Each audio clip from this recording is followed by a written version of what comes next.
છેલ્લા 24 કલાકમાં ગુજરાતમાં ચોમાસાએ ફરી જોર પકડ્યું છે, જેના કારણે મધ્ય અને ઉત્તર ગુજરાતમાં ભારે વરસાદ પડ્યો હતો.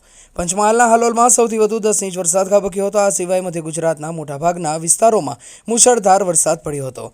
રાજ્યના 116 તાલુકામાં ઝાપટાથી લઈ 10 ઇંચ સુધી વરસાદ પડ્યો હતો. ભારે વરસાદને કારણે શેરીઓમાં પૂર જેવી સ્થિતિ સર્જાઈ હતી, જેમાં નર્મદાના ડેડિયાપાડા તાલુકાના શિયાલી ગામમાં 2 બાળકો કરજણ નદીના પ્રવાહમાં તણાયા હતા, જેમાંથી એકનું મોત થયું હતું. તેવી જ રીતે મહીસાગર જિલ્લામાં શેઢી નદીના પ્રવાહમાં તણાઈ જવાથી એક આધેડનું પણ મૃત્યુ થયું હતું.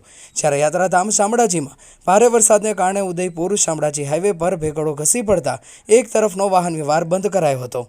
હવામાન વિભાગે આગામી 10 વાગ્યા સુધી બનાસકાંઠા અને સાબરકાંઠામાં ભારેથી ભારે વરસાદને લઈને રેડ એલર્ટ જાહેર કર્યું છે. દેવભૂમિ દ્વારકા, પોરબંદર, જૂનાગઢ, ગીર સોમનાથ, દીવમાં હળવાથી મધ્યમ વરસાદને લઈને યલો એલર્ટ આપવામાં આવ્યું છે. બાકીના જિલ્લાઓમાં ભારે વરસાદને લઈને ઓરેન્જ એલર્ટ આપવામાં આવ્યું છે. અંબાજી શક્તિપીઠ ખાતે ભાદરવી પૂનમની તૈયારીઓ પૂર્ણ થઈ રહી છે. મંદિર પરિસરમાં રંગબેરંગી લાઇટોથી સજાવટ કરવામાં આવી છે. ગબ્બર પર્વત, અંબાજી મંદિર અને ત્રણેય દ્વાર પર લાઇટિંગ અને ઝૂલ લગાવવામાં આવી છે. ઝરમર વરસાદ વચ્ચે પણ ભક્તો દર્શન માટે આવી રહ્યા છે. કેટલાક ભક્તો દંડવત પ્રણામ કરવા મંદિર સુધી પહોંચી રહ્યા છે. વાતાવરણમાં બોલ મારી અંબે, જય જય અંબેના જયઘોષ ગુંજી રહ્યા છે. 1 સપ્ટેમ્બરથી ભાદરવી મહાકુંભનો પ્રારંભ થશે. આગામી 7 દિવસમાં લાખો ભક્તો માતાજીના દર્શન માટે આવશે. મંદિર પરિસર અને આસપાસના માર્ગો પર વિશેષ રોશની અને સજાવટ કરવામાં આવી છે. ભાદરવી પૂનમ મહામેળા નિમિત્તે અંબાજી જતા પદયાત્રીઓ માટે દાતા રતનપુર ખાતે જય જલિયાણ ફાઉન્ડેશન દ્વારા વિશાળ સેવા કેમ્પનું આયોજન કરવામાં આવી રહ્યું છે.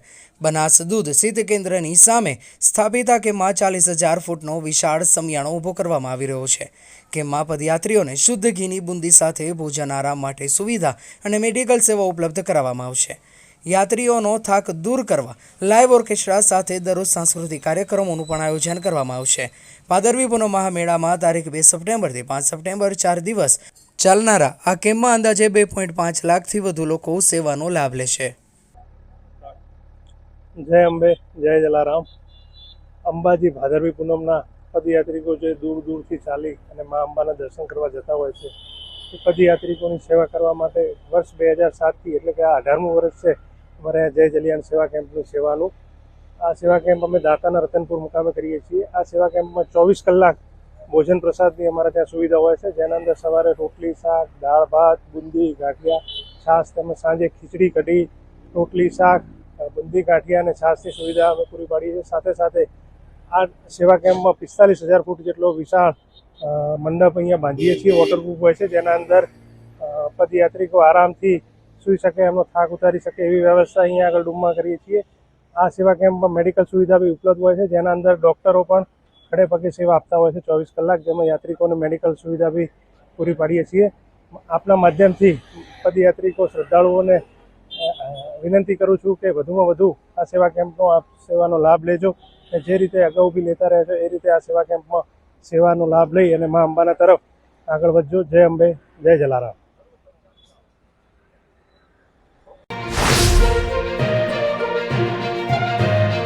અંબાજીની પદયાત્રાનો ભવ્ય પ્રારંભ. ચલો બુલાવા આયા હે, માતાને બુલાયા હે. આસ્થાની પદયાત્રાનો ઉત્સાહ સાથે આરંભ. બોલ મારી અંબે, જય જય અંબેના જયઘોષ સાથે લાખો પદયાત્રી રથ સાથે યાત્રામાં જોડાતા અંબાજીને જોડતા માર્ગો ધમધમી ઉઠ્યા છે. દર વર્ષે ભાદરવા માસના આરંભ સાથે મા અંબાના ભક્તો પગપાળા યાત્રા કરી અંબાજી મંદિરે પહોંચે છે અને માતાજીના દર્શન કરી નતમસ્તક થાય છે. છેલ્લા 4 દિવસથી સાબરકાંઠા અને અરવલ્લીના તમામ માર્ગો પદયાત્રીઓથી ઉભરાઈ રહ્યા છે. વરસાદનું વિઘ્ન છતાં પણ ભક્તોનો ઉત્સાહ યથાવત છે. રથ સાથે સંઘો અડગ શ્રદ્ધાથી આગળ વધી રહ્યા છે. માર્ગમાં ઠેર ઠેર સેવાભાવી લોકો તરફથી વિસામા અને સેવા વ્યવસ્થાઓ શરૂ કરવામાં આવી છે. હાલ અંબાજી તરફના તમામ માર્ગો પર જ્યાં નજર કરીએ ત્યાં પદયાત્રીઓનો ઘસમસતો પ્રવાહ જોવા મળે છે. બિહારમાં રાહુલ ગાંધી અને તેજસ્વી યાદવના કાર્યક્રમમાં વડાપ્રધાન નરેન્દ્ર મોદીના સ્વર્ગીય માતા વિરુદ્ધ કરવામાં આવેલા ભદ્ર ટિપ્પણીના વિરોધમાં પાલનપુરમાં ભાજપ કાર્યકરોએ વિરોધ પ્રદર્શન કર્યું હતું. પાલનપુરના ગુરુ નાનક ચોક ખાતે ભાજપના ધારાસભ્ય અને સ્થાનિક કાર્યકરોએ એકત્રિત થઈને આ મામલે પોતાનો આક્રોશ વ્યક્ત કર્યો હતો. વિરોધ પ્રદર્શન દરમિયાન ભાજપના કાર્યકરોએ કોંગ્રેસ હાય હાયના નારા લગાવ્યા હતા. કાર્યકરોએ રાહુલ ગાંધી અને સોનિયા ગાંધીના પૂતળાનું દહન કરી પોતાનો વિરોધ નોંધાવ્યો હતો. બિહારમાં થયેલી આ ઘટનાએ સમગ્ર દેશમાં રાજકીય વાતાવરણ ગરમાવ્યું છે. ભાજપના કાર્યકરોમાં આ મુદ્દે ભારે રોષ જોવા મળી રહ્યો છે. બિહારની અંદર રાહુલ ગાંધી અને તેજસ્વી યાદવના કાર્યક્રમની અંદર માનનીય વડાપ્રધાન નરેન્દ્રભાઈ મોદીની માતા વિશેની જે અભદ્ર આપણે જેને બોલી ના શકીએ, જે આપણા સંસ્કારમાં નથી એવી ભાષાની વાત થઈ છે.